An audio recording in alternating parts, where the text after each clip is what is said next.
Poor Things, the second collaboration between Greek filmmaker Yorgos Lanthimos and Oscar winner Emma Stone, is an ecstatically subversive fantasy that imagines how an adult woman might relate to the world if she had somehow sidestepped years of social indoctrination.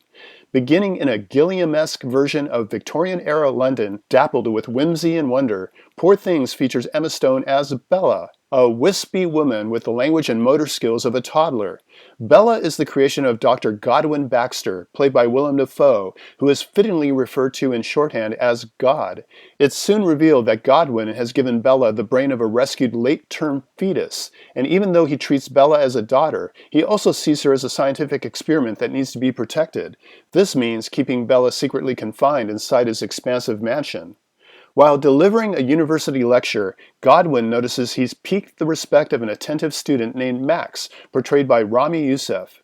Godwin approaches Max, reveals to him the existence of Bella, and hires a sensitive young man to document her rapidly evolving maturity.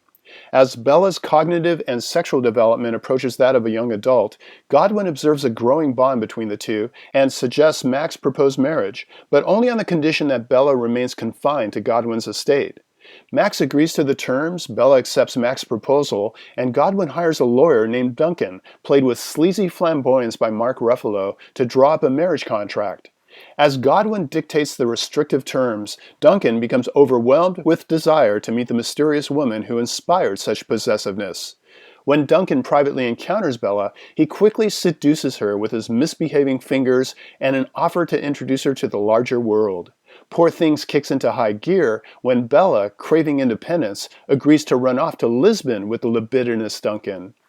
Working off a script based on a novel by Alistair Gray, Lanthimos underscores Bella's discovery of the wonders and vicissitudes of the world with wry commentary. Throughout Bella's uproarious fish-out-of-water journey, social conventions and gender expectations are shown to be little more than the agreed-upon constructs that they are. It's probably not coincidental, then, that Bella is usually outfitted in dresses with outrageously bulbous shoulders, essentially turning her into a giant phallic symbol, a walking, talking middle finger to the establishment. Anyone offended by the copious amounts of masturbation, nudity, and what Bella refers to as furious jumping is missing the point. Bella is a blank slate, so her instinctual responses to whatever she finds pleasurable makes her the perfect foil to so-called polite society. But looking through Bella's childlike eyes, we're also reminded of the simple pleasures we take for granted, as well as the suffering we become inured to.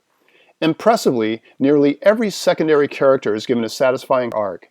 Standouts include Mark Ruffalo's silver-tongued womanizer who in Bella finally meets his match, Willem Dafoe's Godwin, whose Frankenstein-like facial scars and nonchalant comments about his father conjure up images of a torturous childhood, and Christopher Abbott, whose character makes a surprise third-act appearance as the embodiment of misogynistic oppression.